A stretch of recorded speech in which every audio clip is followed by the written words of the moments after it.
Hi. Hello again. Hello. Nice to see you again. Nice to see you again. Where's Laura?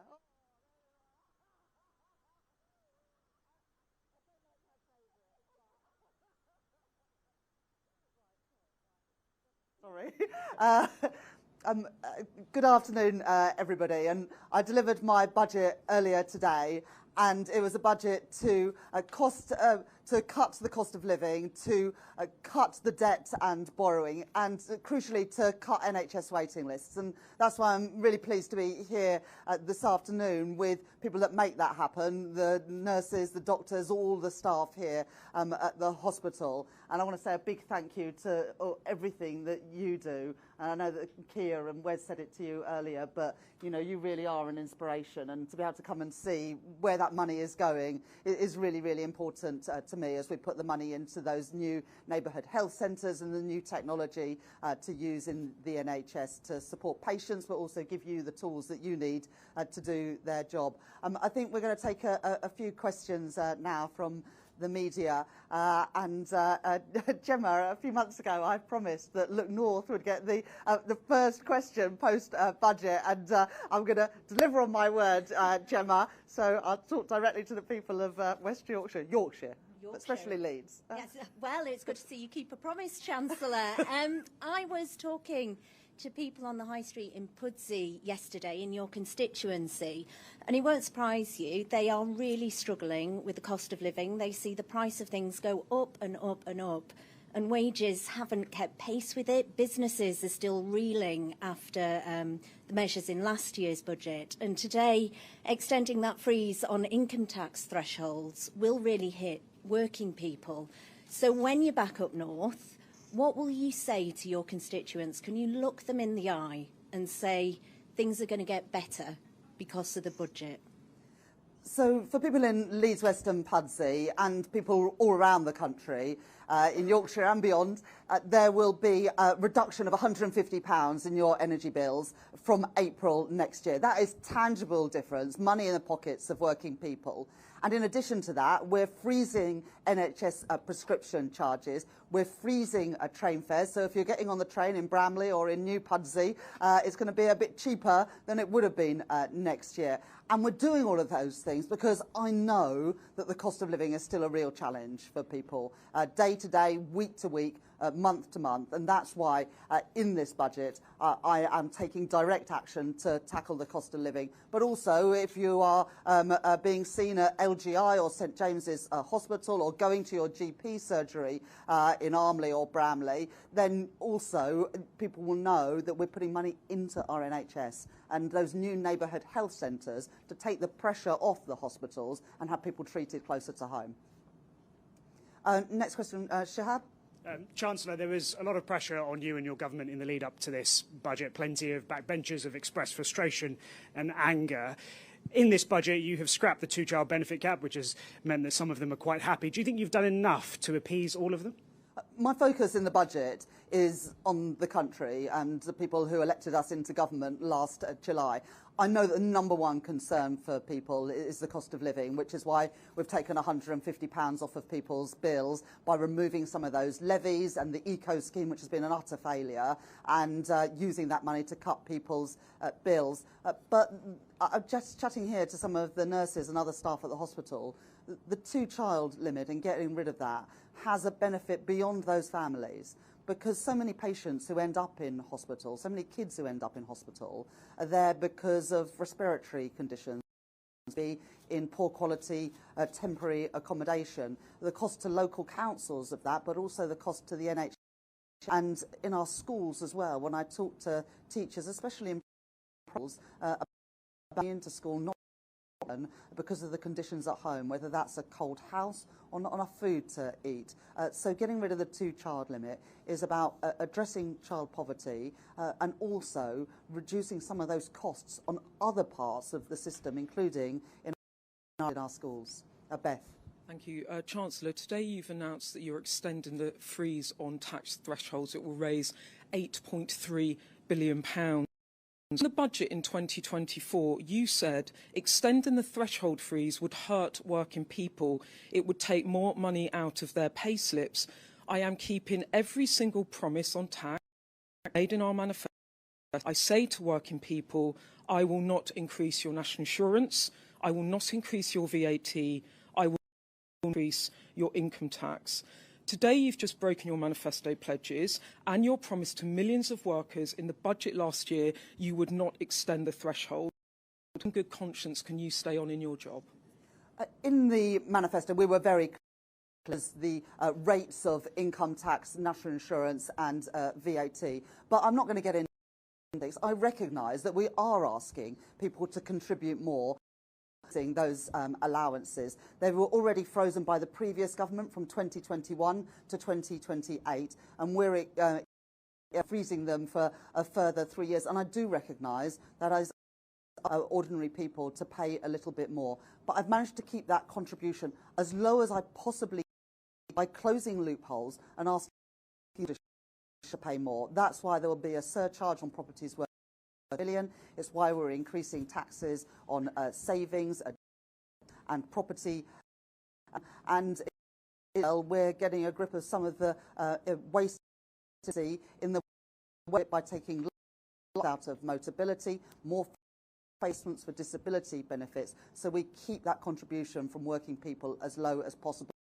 This year and in the years going forward, we're taking £150 a year off of people's energy bills for all working families and pensioners, and we're able to do that by taking this off of people's bills. Can you just acknowledge you've broken a manifesto pledge? You have. The IFF... Well, if you read the very clear of income tax, national insurance and VAT, you're asking, does this have a cost for working people? I acknowledge it does. I said that in the budget last year. I'm not going to do otherwise today, but I do think the right decision circumstances we've OBR have to close down their estimates of productivity and growth by 0.3%.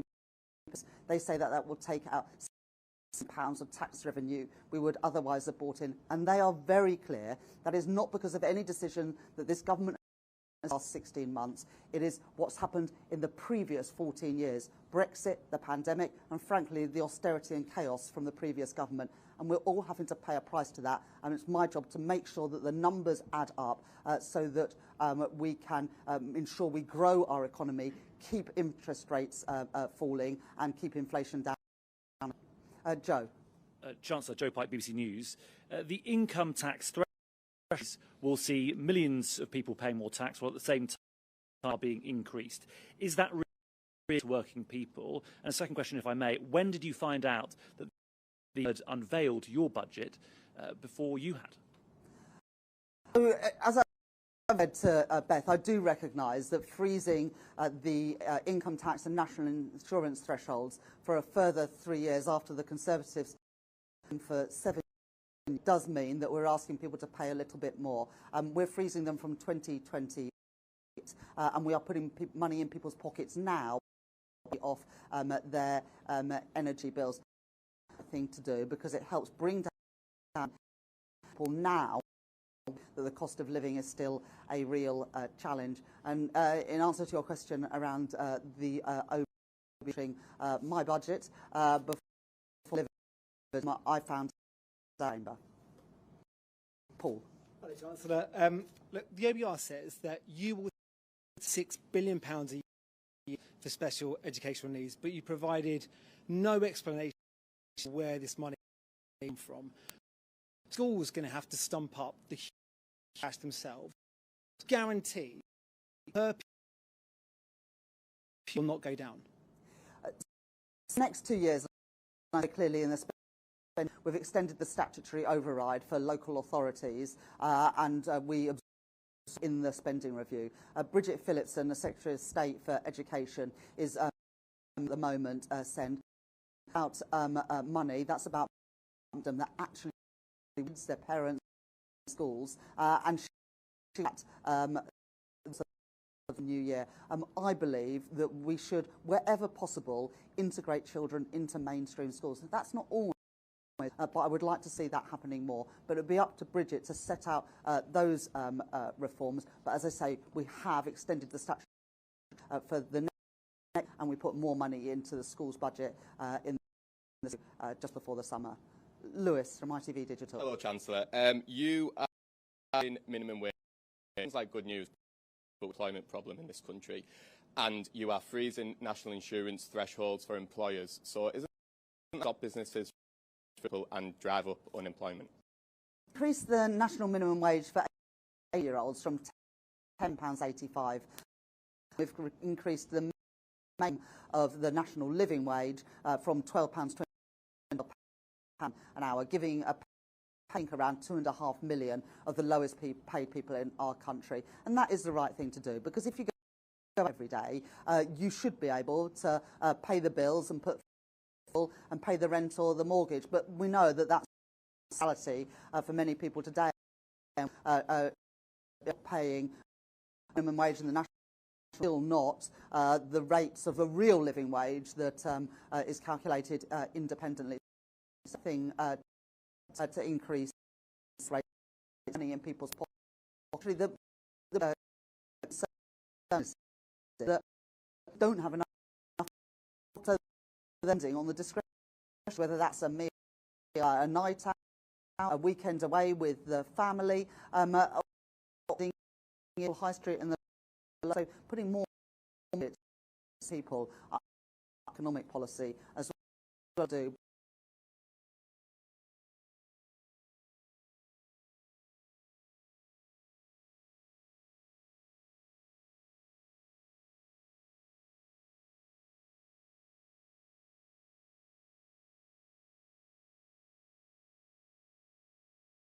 Price for your failures to deal with particularly the benefits bill?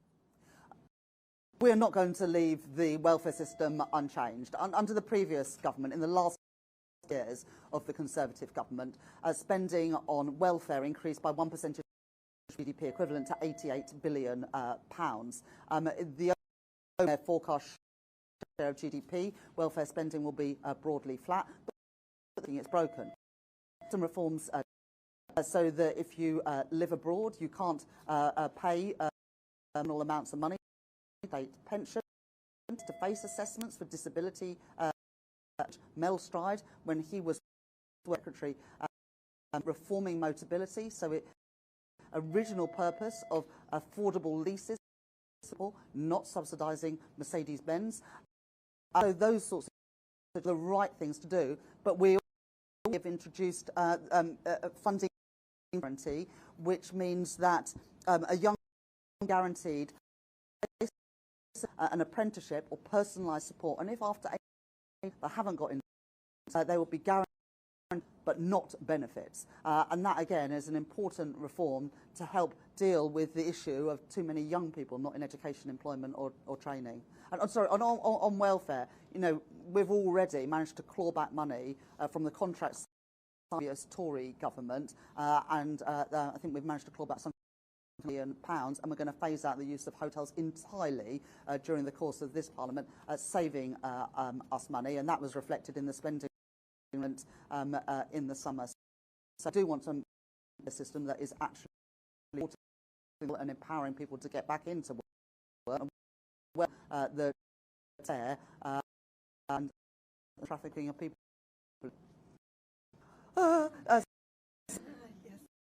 Sophie Huskisson.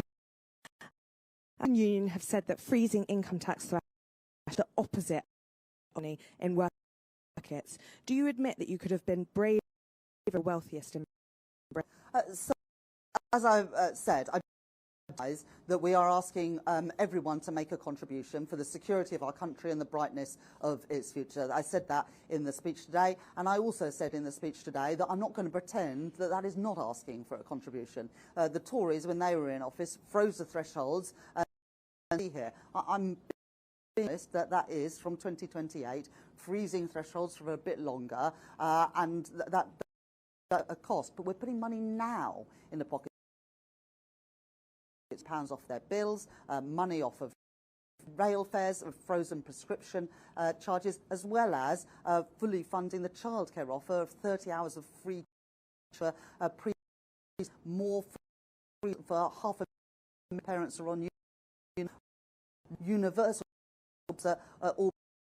all these things in the ordinary working piece, the increases in the national minimum wage and the national set out today. But look, you can see the distribution analysis tables in the budget documentation that came out today. This is the budget. The biggest winners are those on the lowest incomes and those who were asking with the broadest shoulders. Those is £2 million.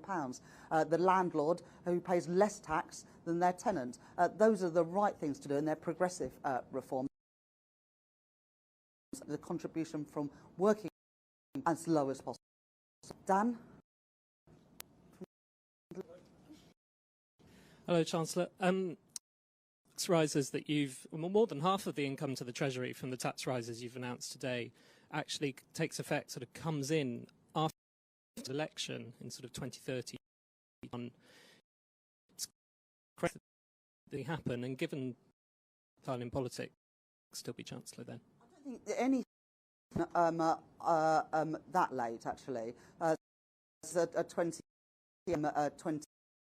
onwards, the council tax surcharge comes in a couple of years' time, as does the other changes. So these are all this Parliament. When you're making tax reform, it's often not possible to change those rates overnight, and of course the thresholds are because the Tories froze them.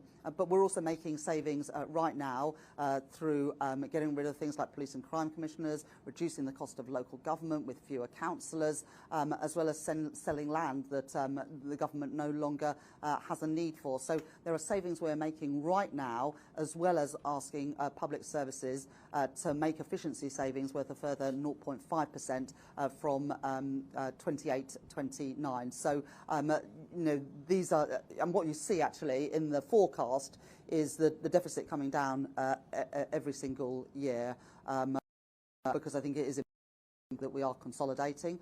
We're not going to be spending more than we can afford, and the IMF, I believe, have confirmed that we have the fastest rate of consolidation finances of any country in the G7. I can do one more. She's the real boss. Yeah. Anna Mihailova, Times Radio. A year ago, after a big budget, you said not becoming buses. You've just announced £2 billion worth of tax rises, dragging hundreds of thousands of great income tax, nearly 1 million people into higher rate tax. Can you reassure people you will not be? Well, look, last year I had to fill the £22 billion in the public finances left by the Conservatives. What we didn't know then, as well as that public finances, that productivity growth was weaker than the Office of Budget Responsibility then forecast. They've been really clear in their available before the budget that productivity forecast is 0.3 percentage points lower a year. Growth to the same amount reduces tax revenues by £60 million, and we can beat those forecasts. We've beat them this year. The OBR said the economy was going to grow by 1% this year. We've grown it by 1.5%. And we'll beat the forecasts. A Conservative legacy is not our country's destiny, but we also all experienced it just that if you ignore the pay a huge cost of government and then buy borrowing from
OBR have confirmed that they are have launched an investigation into what happened. It obviously was a serious breach. They've apologised for that and put out a full statement. So leave aside, are you happy with the market reaction today? I think it's best for chancellors not to comment on what's going on in the markets. But what I was determined to deliver today, as well as cuts to the cost of living and cuts to NHS waiting lists, was cutting borrowing and the debt. And you can see in the budget today the increase in headroom, more than doubling the headroom to £21.7 billion, and indeed meeting that target on the stability rule a year early. We talk about cutting borrowing. The Institute for Fiscal Studies says it's a spend now, pay later budget. What do you say to traders who are still concerned that this fiscal tightening backloaded? Well, listen to the IMF, and the IMF say that there is a faster rate of consolidation in the UK than in any G7 economy, and we see that that borrowing as a share of GDP falling right through the forecast period. After hovering around 5% for many years, we are actually getting that down. Well, the Resolution Foundation says this budget leaves much of the fiscal repair job to 2028 and beyond.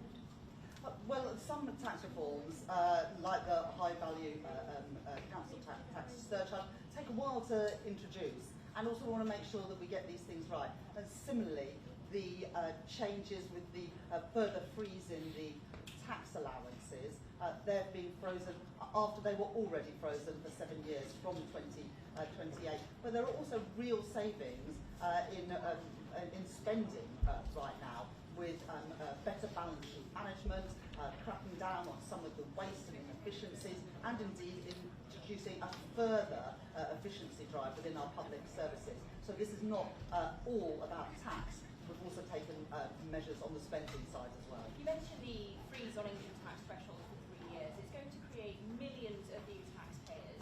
Do you accept that features the spirit of your manifesto? Well, the manifesto was clear that we wouldn't increase the rates of income tax, national insurance or VAT, but I do recognise, and I said this clearly in the House of Commons today, that freezing the thresholds for a further 3 years after they were already frozen for 7 years under the previous government does mean that I'm asking ordinary people to contribute more. I think that is a fair thing to do in the wake of the productivity downgrade from the Office of Budget Responsibility, which will see £16 billion less come in terms of tax revenue. But I've kept that cost on ordinary working people as low as possible by closing loopholes in the tax system and by introducing some taxes, for example, on EV charging, which the previous government ducked, even though it had been a ticking time bomb for some time. But do you accept the OBR's conclusion that this stealth tax rise is going to reduce economic output because of the financial incentive against working in order to fund spending on health? I think the OBR have been pretty clear that no measures in this budget impact their growth forecast. Indeed, they point to things like the India deal, the planning and infrastructure bill, as being positive for the economy. And indeed, our changes to universal credit will result in an additional 15,000 people in the workforce in the next few years. Well, overall, the OBR says none of your policy measures boost growth. What does that say about the government's growth ambition? Well, in the spring, you'll remember that they scored £6.8 billion, the biggest ever non-fiscal scoring that their OBR have ever done for our planning reforms. Just a couple of days ago, the planning and infrastructure bill was in the House of Lords. That is now almost complete, just one more return to the House of Commons, and then that bill will get royal assent. And the OBR haven't scored the India deal, the EU deal, or the US deal. And that's why I'm confident we can beat these forecasts on growth. We've beaten them this year with 1.5% growth now forecast, not the 1% they forecast in the spring. And I'm confident that we can beat those forecasts again. So finally, Chancellor, you've effectively just broken your promise made after the last budget not to raise taxes again. Will you now rule out more tax rises, whether directly or by stealth, this Parliament? So last year I had to close the black hole in the public finances left by the Conservatives. In the budget last year, I lived within the forecast set by the OBR. They have now changed their forecasts around productivity, and they are very clear that's nothing to do with the policy of this government, but that does mean they forecast lower tax revenue coming in. And I was always clear that I would never play fast and loose with the public finances, because it's ordinary working people and businesses that pay the price.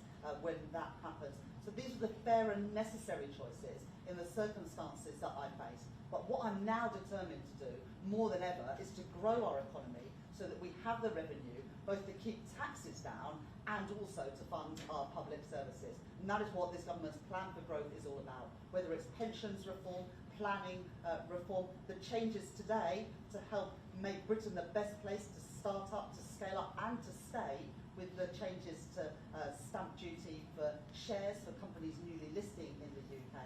I'm determined that we get the growth that our economy has been sorely lacking for too long, and we do that through the forms that we've set out.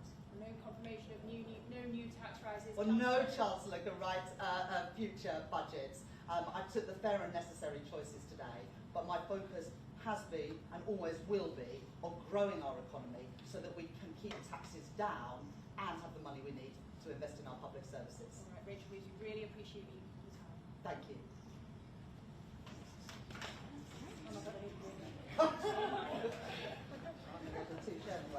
Actually, I'm coming to Yes. Thank you. I'm really pleased that we sit down. You're the only one here.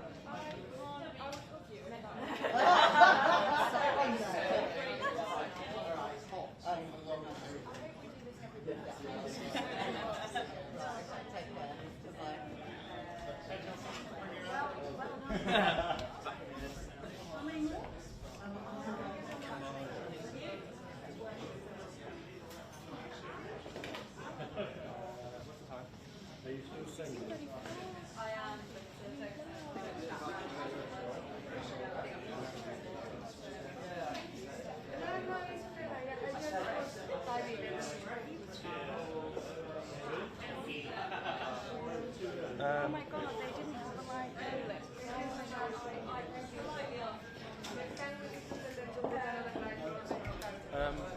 Because they weren't saying without like I was opening there. You just Sorry.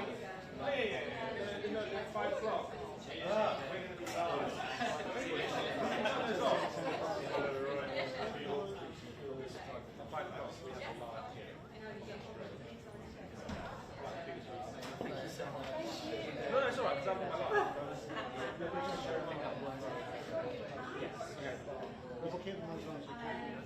You know, you can turn them off. If that part.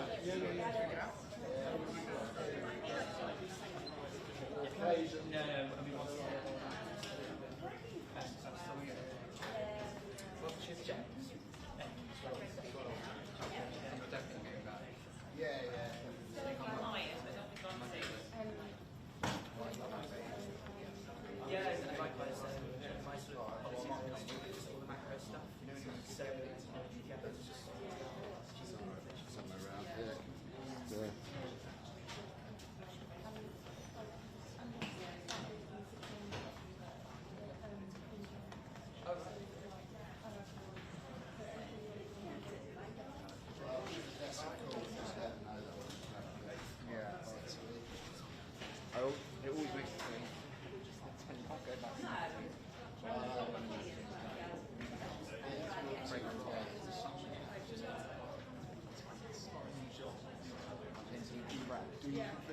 Exactly the word I was